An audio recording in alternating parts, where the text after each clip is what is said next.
Good afternoon, ladies and gentlemen. News from the front. 2 American planes have been shot down in Iran. But we'll actually start not with Iran, but with Zohran, or rather with the hero of our time, Zohran Mamdani. It's terribly funny when the voters who brought Mamdani to victory are now yelling at him for deceiving them. But he actually deceived everyone, not just them, the left, the far left, and the fanatics. For example, he shouted that Palestine should be liberated. Well, he meant liberated from the Jews, of course. But when he became mayor and started meeting with wealthy Jewish New Yorkers, he loudly declared to them that Israel also has the right to exist. Of course, this completely astonished his own wife, who doesn't share that opinion. But let's listen. Let's listen to a typical aggrieved diehard Mamdani voter who constantly affirms Israel's right to exist, because people like me are constantly attacked by politicians, because we stand for Palestine and you constantly defend Israel's right to exist. And I hear you say freedom for Palestine, but at the same time Israel has the right to exist. Don't be a hypocrite. Don't be a hypocrite. Don't be hypocrites by saying freedom for Palestine while defending Israel's right to exist. It has no right to exist. It has no right to exist. It's not up to you to decide whether it has the right to exist. Israel, according to Mamdani's voters, and his wife too, does not have the right to exist. It just doesn't. Why? Because that's what I said, period. Then there are Zohran's voters, who suddenly discovered that he deceived them too, tricked them, joked, fooled them, call it whatever you want. We all voted for you. Zohran, we all voted for you because you promised to protect the workers and put an end to grueling 24-hour workdays. We need to put an end to the round-the-clock workday. Mamdani, keep your promise. Why didn't you say anything? Instead, you're pushing the Russian sexist lie that immigrant women choose to work around the clock. So immigrants who are paid by the government to take care of their parents as home caregivers are now getting paid for 13 hours a day. These protesters say that since they live where they work, meaning they take care of their relatives, they should be paid for 24 hours a day, so we are paying these people. You have to send your parents to a nursing home while these people are paid by the government to stay home and take care of their own parents. For those who don't know the situation, here's an explanation. In the U.S., you can send sick parents who can't take care of themselves to a nursing home. Or you can say you'll take care of one parent yourself at home, or both if there are 2. And the government pays you. You get paid for taking care of your own parents. Or you can hire a neighbor if you want. But in any case, someone will get money for taking care of the elderly. In 2020, there were 8.36 million disabled and elderly people who received paid care. And in 2026, this number is estimated to be between 8 and 10 million. Right now, they haven't counted it exactly. On average, the U.S. spends about $30,000 a year on a patient who requires care. In total, taxpayers give $300 billion a year so that someone's parents, well, so that elderly people, as they say, aren't left alone. So this protest demonstration that I showed you is demanding that people pay for the care of their own parents, not just the 10 or 11 hours that are paid for now per day, but for 24 hours a day. That is, a person works around the clock but gets paid for less than half of that. But if we start paying for 24 hours a day, then the women taking care of their relatives will get not $30,000 a year per person, but $72,000. Well, if, let's say, someone is staying at home and taking care of 2 elderly people, then it will be $144,000 a year. And then the U.S. will be spending $720 billion a year instead of $300 billion a year. By the way, half of those, well, the strikers, they're actually illegal immigrants. They cross the border, usually pay the cartels $6,000 to $10,000. Well, at least those were the numbers the year before last. I don't know now. Maybe they've changed already. And now, after paying, let's say, $10,000 to cross, they're getting $30,000 a year for sitting at home, and they want $72,000 Well, I also want to get $72,000 for sitting at home. And you? See, it's a good business too, but it's funny that Mamdani promised them everything they wanted, and after the elections, well, he completely forgot about their existence. But he definitely knows that you have to find money somewhere, find it and take it away, find it and, as they say, quickly snatch it. So he doesn't think that a free person produces much more and of higher quality than a slave, and that what free people produce would go into the city treasury even if they paid lower taxes, much more than slaves, even if you take away absolutely everything they managed to produce, so to speak. That's why Mamdani is looking for someone to steal from. That's it. For those who have watched budget after budget, if you've seen the budgets year after year, you know this situation is not typical. That's why our decisions won't be either. There are two ways to close this gap. The most sustainable approach is to raise taxes on the wealthiest New Yorkers. They'll start leaving again. Our governor is practically begging them to return because we need the money. I need wealthy people to support the generous social programs we want to have in our state. I need wealthy people to support the generous social programs we want to have in our state. Everyone is leaving. I think that many Americans wouldn't mind paying a little more in taxes, especially very wealthy Americans, but when they hear where it's going, to creating an LGBT office in New York, funding childcare for the children of illegal immigrants, and then giving out free bus tickets to people so they don't stab the bus driver. It seems to me that my money is being wasted. Patriotic millionaires who responded, There's nothing patriotic about funding illegals. It's not patriotic, it's idiocy. all right, write the checks. This is just ridiculous. I mean, if you want to help, then maybe go to Palm Beach first and bring someone home because our tax base has been undermined. Everyone really left New York. What everyone predicted has happened. And if we don't take the first path, the city will be forced to take the second, more harmful path. With no other choice, the city would have to use the only source of revenue completely under our control. We would have to raise property taxes. That's what he promised he would never do. Let me explain. Option 1. An old lady, an elderly woman, lives in an apartment where she has spent her whole life. Well, before, her husband was there, her children, and a cat. Now only the cat is left. She has a pension. Well, let's say she gets it for herself and her husband combined. Well, anyway, let's say it's $4,000 a month. The apartment has been paid off for a long time, so there's no need to pay for it, but there's a property tax. Let's say it's about $750 a month. For food, electricity, gas, water, and sometimes treats, it comes to about $3,250. So, in a Soviet way, a person here gets $4,000 and spends it. Life is beautiful. Mamdani raises the tax, let's say, by about $250 a month. Now the old lady has to give up tea with candies, her HBO subscription, and paying for the bingo club, where she goes once a week to hang out with her friend. And for what? So that Mamdani can fund lesbian clubs, pay for gender reassignment surgeries for children without parental consent. But most importantly, to house illegal immigrants in hotels, providing them with food, clothing, gas, electricity, cigarettes, and free health care, which is very expensive here. I would even say yes. What do you think about this in relation to an elderly person who has paid into this social security system their whole life? Or another story, another option, yes. An investor built an apartment building in New York City.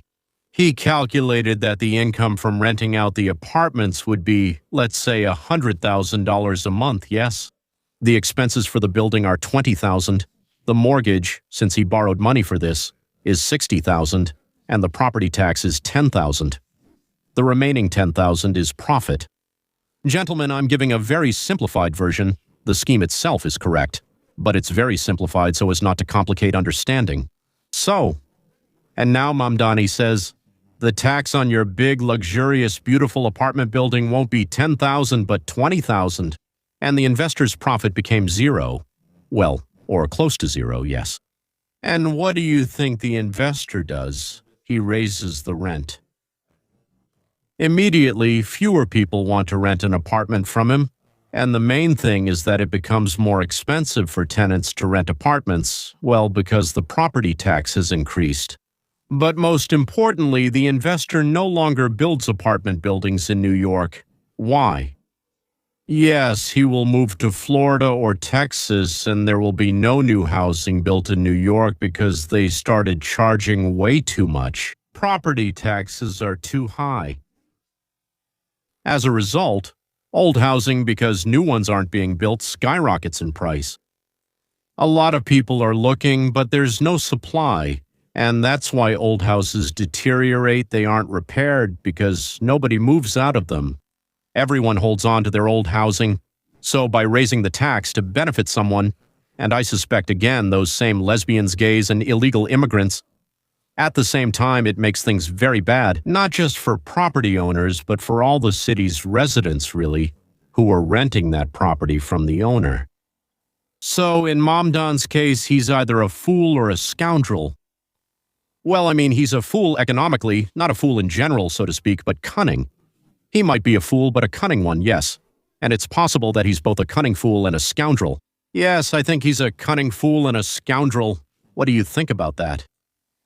Now, on to the not very pleasant events of the day. And the operation in Iran over the course of a month was almost silent. I think there were 12 killed and 3 planes were damaged because of actually the Allies' mistake. They mistook them for enemy planes and shot them down with American missiles. They shot them down, but so to speak, the pilots ejected. Iran managed to shoot down an F-15S, I think, or something like that. In the last 24 hours, I don't remember exactly.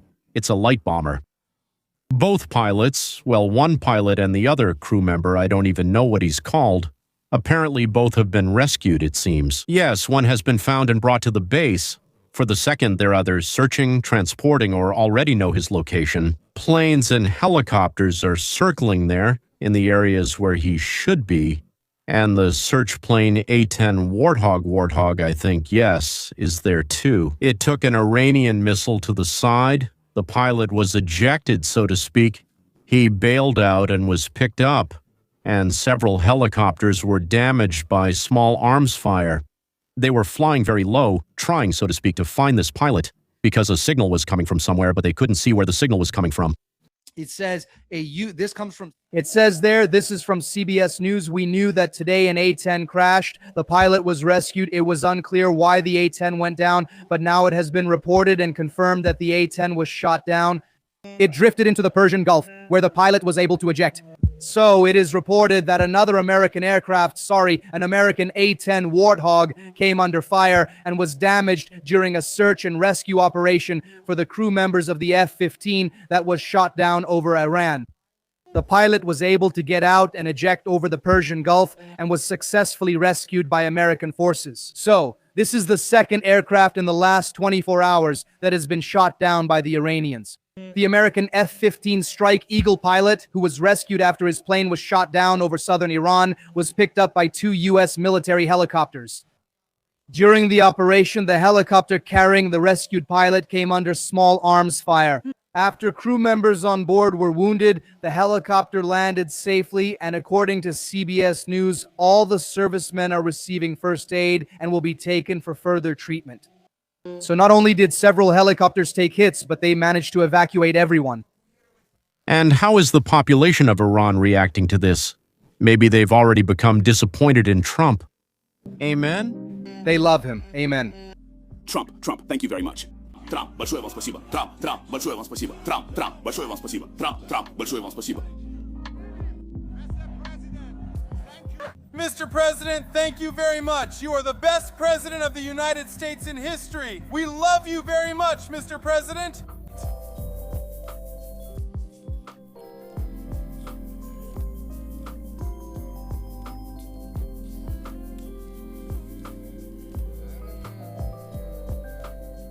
No, Iranians are not disappointed in Trump.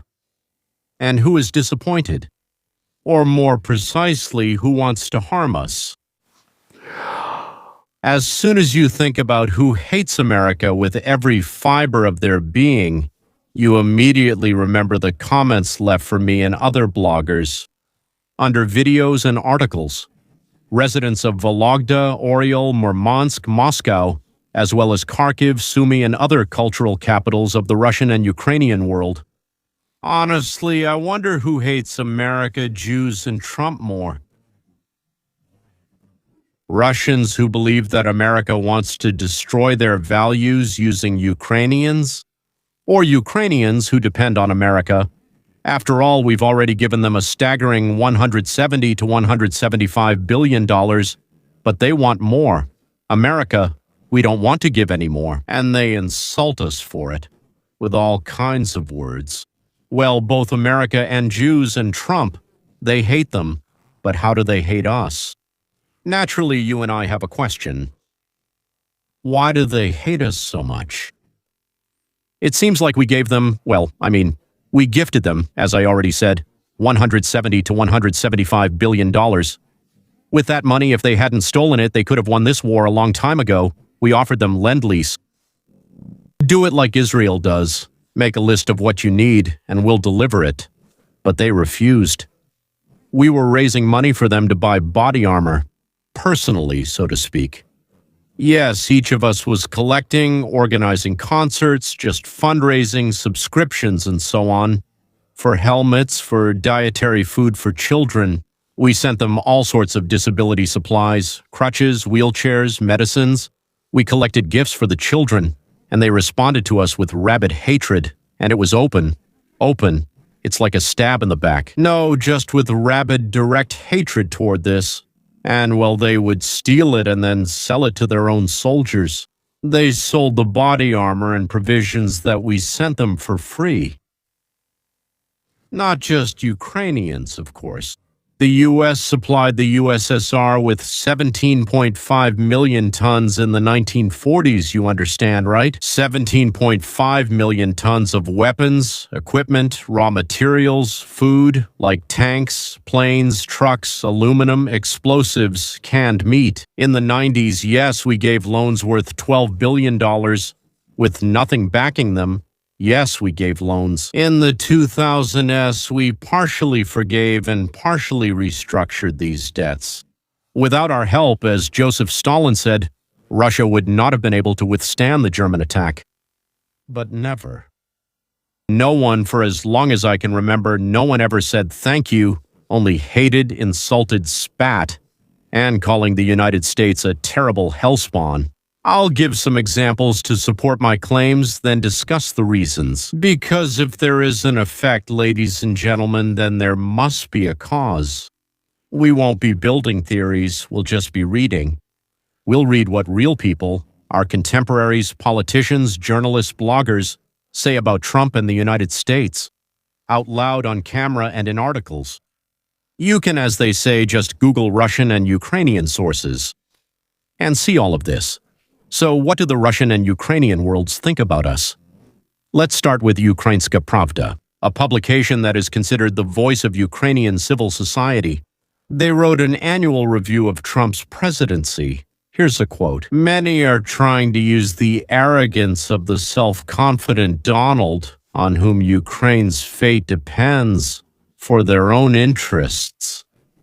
Some try to play on his vanity, others on his incompetence, arrogance, vanity, incompetence. This isn't written by the Kremlin, yes, gentlemen, this is written by Kyiv, a publication that for years has been asking for American weapons and American guarantees. It also talks about how Ukrainian officials are forced to communicate with the American president. Poor them, I feel so sorry for them. In Kyiv, they've learned, for better or worse, how to interact with the egocentric and unpredictable American. They've learned not to contradict Trump, not to irritate Trump, to flatter Trump, to thank Trump for any reason, and for no reason at all. Eccentric and unpredictable, that's what people who depend on the U.S. for survival say. To thank for no reason. Imagine what they say behind closed doors. And here is Medusa. The independent Russian publication is based in Latvia and supposedly has nothing to do with Russia. Advisors, subordinates, and friends of Trump do not respect the president. Friends of Trump do not respect the president. Many of them openly call him a fool, an idiot, and a moron. Nice. Minister of Internal Affairs of Ukraine, Arsen Avakov. Shameless statement by Trump. Diagnosis of a dangerous fringe figure. This is what Avakov says. Gentlemen, a dangerous fringe figure indulging Putin's dictatorship. This is said by a Ukrainian minister, an official representative of the state, now former Prime Minister of Ukraine, Arseniy Yatsenyuk. Trump challenges the values of the free world, civilized order, and international law. This is a crime. A crime against ethics and civilization, against civilized values, principles. A crime against ethical principles. From the Prime Minister of the country that Trump supported with weapons. These words were later deleted, but the internet remembers everything. Now let me quote. If someone in America says something about Trump, it's always quoted. Here, Scott Lucas is quoting, there's this professor. So he's a professor of American studies, or something like that, whatever it's called. Trump has cherished the dream of doing business in Russia since the 1990s. His children visited Moscow. Ivanka Trump sat in Putin's chair in the Kremlin. Can you imagine what a disgrace and horror that is? And a Ukrainian Democrat. Diplomatic portal, Ukrainian diplomatic portal. It presents this as analysis, not as a conspiracy theory, but as analysis. For their audience, it is immediately read as proof. Ukrainian diplomat, Roman Besmertny, in the South African convoy. By bargaining with the Kremlin, Trump, backed himself into a corner. Oh, how stupid, right? He didn't take into account, idiot, that's my addition, that the issue of territory isn't up to Zelensky or the parliament. Fool, he doesn't know that. This is a decision that contradicts international law. Why do they contradict international law? European policy. Trump is not a European politician, and the Constitution of Ukraine, here naturally. He knows better. That's why Trump, took on a topic that, from the standpoint of Moscow's wish list, is unsolvable. First of all, terrible language. He drove himself into a corner, didn't take it into account, took on a topic that is unsolvable. This gentleman is a diagnosis of incompetence, just a diagnosis. But he was appointed as a diplomat of an allied country. Medusa, a peacemaker in the White House, once again showed his true colors. You are a crocodile.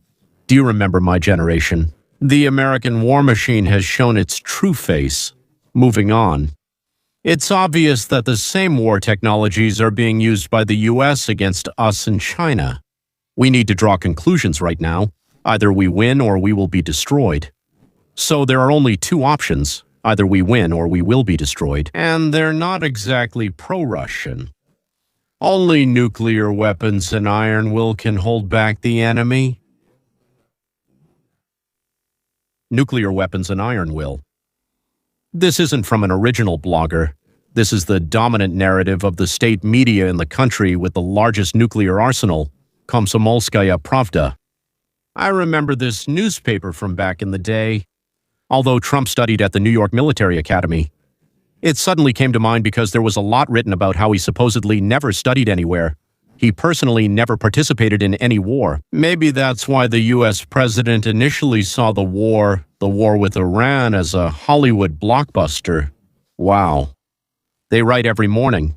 Who writes? What do they write? Made up on the spot. They say that every morning he gets a 2-minute montage of successful American strikes. That's the kind of jerk president we have. Every morning a 2-minute montage of victories. And he gets up in a good mood, and bubbles come out of his mouth and pop too. Let's move on to the people involved, even though they say you shouldn't make it personal. You shouldn't do that, but here it's essential. That's the kind of person Kasparov is. He says the following. On radio and television, here's the recording. In the 80s, a playboy billionaire arrives in Moscow with his Czech wife. It's impossible to imagine that the State Security Committee, well, he actually called it the Gibnya, didn't try to recruit him. A billionaire with a Czech wife. Of course, we don't know what happened. Kasparov continues. Well, we don't know what happened. But the intrigue starts right away. In the following years, Trump's entire business career, which always ended in some bankruptcies and miraculous escapes. The hint is there right away. It's hard to imagine that the relationship between the KGB and Trump didn't work out. Yeah. There is a high probability that Trump's behavior indicates that he did have a relationship with the KGB. You understand, right, how deep I dug. And now Alexander Nevzorov, who came to Ukraine. I don't know if he lives there or has already left. There's shooting there. I don't think he likes being shot at. That's it. Well, he's an honorary Ukrainian. Nevzorov. This, what he's talking about, was written by a KGB officer who was responsible for recruiting American businessmen. Ooh, Trump, like so many others, was entangled in the usual traditional KGB network. He came with a Czech wife. Well, okay, it doesn't matter. It was absolutely impossible not to get caught in the whole system of KGB traps.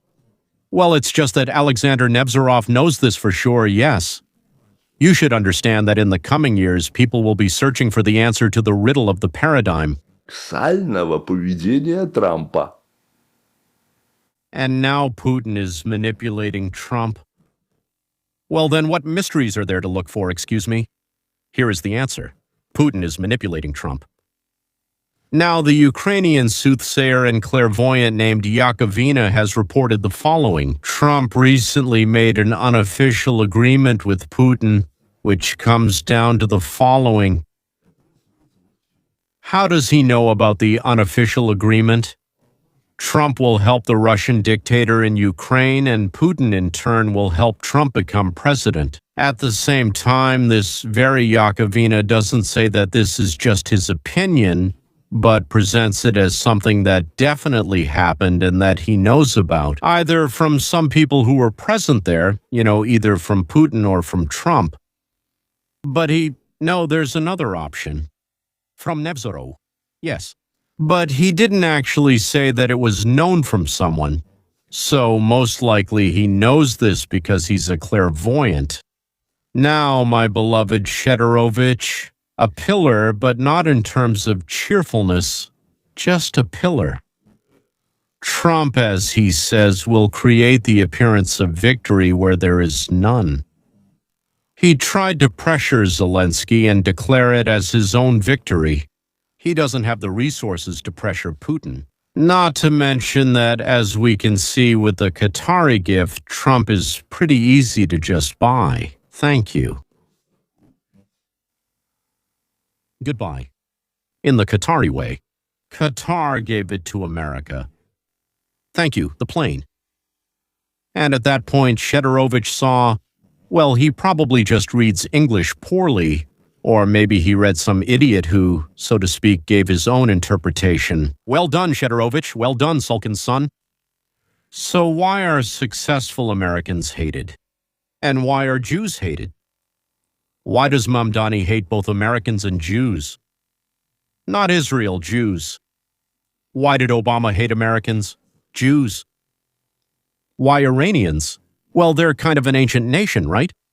They seem like smart people, not stupid, right? Actually, they're very smart, right? Why do they hate Americans and Jews?